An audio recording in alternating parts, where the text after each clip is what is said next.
안녕하십니까. 오늘은 이재명 후보 경제관 놓고 여야 간 연일 난타전이라는 제목으로 말씀을 드리겠습니다. 이재명 더불어민주당 대선 후보가 유세중 한 말 실수로 보수 진영으로부터 연일 공격을 받고 있습니다.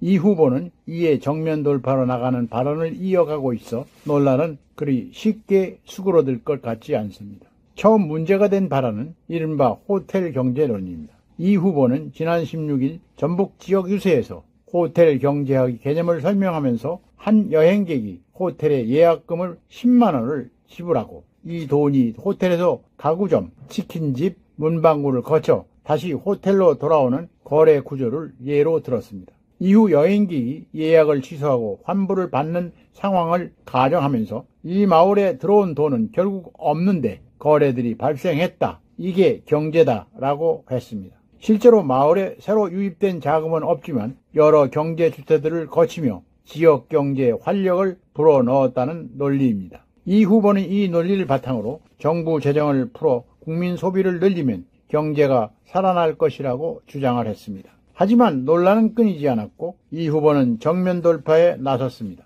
지난 21일 인천 유세에서 10만 원이라도 돈이 이 집에서 저 집으로 왔다 갔다가 몇 번 돌면 그게 10바퀴 돌면 100만 원이 되는 것이라고 강변했습니다. 그러나 현실에선 불가능한 스토리라는 게 경제학자들이 주장입니다. 호텔이 가구점에 10만 원을 주어도 가구점은 5만 원을 저축하고 나머지 5만 원으로 치킨을 사 먹고 치킨집은 2만 원은 저축하고 문구리를 3만 원어치만 구매하는 등 갈수록 시중에 유통되는 돈은 줄어들 가능성이 높다는 것입니다. 결국 호텔이 나중에 문구점에서 받은 돈은 1만 원 내지 2만 원 뿐인데 여행객에게는 10만 원을 돌려줘야 하니 손해만 덮어쓰게 됩니다. 그러면 호텔은 침대라도 되팔아서 환불해서 돈을 마련할 것이고 가구점도 이익이 줄게 됩니다. 호텔 경제론이 가정한 것은 10만 원을 벌면 10만 원을 쓰는 한계 소비 성향이 1인 경우입니다. 한계 소비 성향은 새로운 수입 중 소비하는 비율을 뜻합니다. 그런데 현실적으로 한계 소비 성향이 1인 경우는 없습니다. 기업이든 개인이든 수입이 생기면 일부는 저축하고 일부는 빚을 갚고 나머지 일부를 소비했습니다. 지난번 코로나 때 우리들이 경험한 바가 있습니다. 돈이 계속 경제에 돌게 하려면 끝없이 새로운 자금을 투입해야 합니다. 정부 재정을 들여 이 후보가 선호하는 지역화폐 등으로 자금을 계속 공급해야 돈이 도는 것입니다. 그런데 문제는 재정에만 중독되면 나라 빚은 계속 늘어날 수밖에 없다는 점입니다. 급증하는 나라 빚은 세금을 더 걷어서 해결해야 하는데 증세는 시장 활력을 떨어뜨릴 수 있고 국민 저항이 크기 때문에 선택하기가 어렵습니다. 그럼에도 불구하고 이 후보는 나라 빚이 1,000조 원으로 늘었다는 등 나라가 빚을 지면 안 된다는 무식한 소리를 하는 사람이 있다며 현금 퍼주기 필요성을 역설했습니다.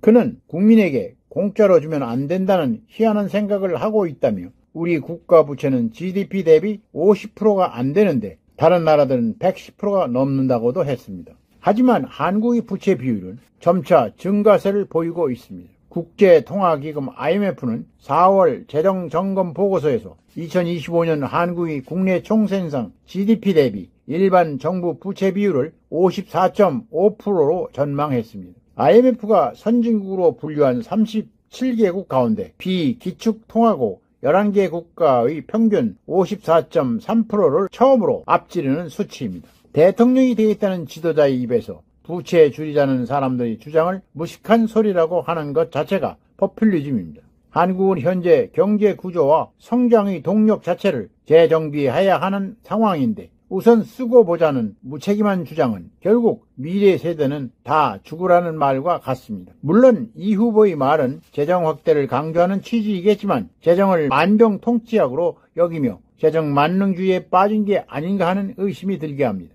재정 중독은 위험하고 재정이 공짜 점심도 아닙니다. 인플레이션과 재정적자 같은 부작용에다가 민간 부문을 위축시키는 구축 효과도 심각합니다. 이 후보의 커피 원가 120원 발언도 비난을 많이 받고 있습니다. 당시 이 후보는 닭 5만원 받으면서 땀 흘려 1시간 동안 고아서 팔아봐야 3만원밖에 안 남지 않느냐. 커피 한 잔 팔면 8,000원에서 1만원을 받을 수 있는데 내가 알아보니까 원가가 120원이더라 라고 말해서 논란이 일었던 것입니다. 그 뒤 이 후보는 다른 주차장에서 자신이 커피 원가 120원 발언 논란에 대해 틀린 말 했냐고 항변했습니다. 발언의 맥락을 봐달라는 뜻이지만 자영업자들이 분노에 기름을 끼얹었다는 평가가 나옵니다. 이 발언은 경기도지사 시절 계곡에서 불법 영업을 하던 상인들을 설득하면서 있었던 일화를 소개하는 과정에서 나온 것입니다. 이 후보는 여당의 주요 인사가 이재명이 커피 120원짜리인데 8,000원에 판다고 말하더라. 자영업자를 폄훼한 거다. 라며 신났다고 열심히 떠들고 있다.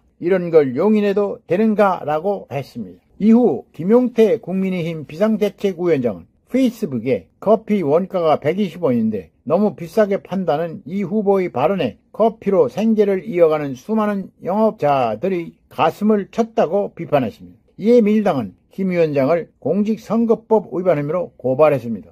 그러자 국민의힘은 이 후보를 무고 및 허위사실 유포, 명예훼손 등을 이유로 고발했습니다. 정치적 갈등을 대화로 해결하지 못하고 사법부에 결론을 내려달라고 떠넘긴다면 정치가 존재할 이유가 무엇입니까? 논쟁은 논쟁에서 그쳐야 합니다. 양측 다 유념했으면 합니다. 오늘은 여기까지입니다. 끝까지 시청해서 감사합니다.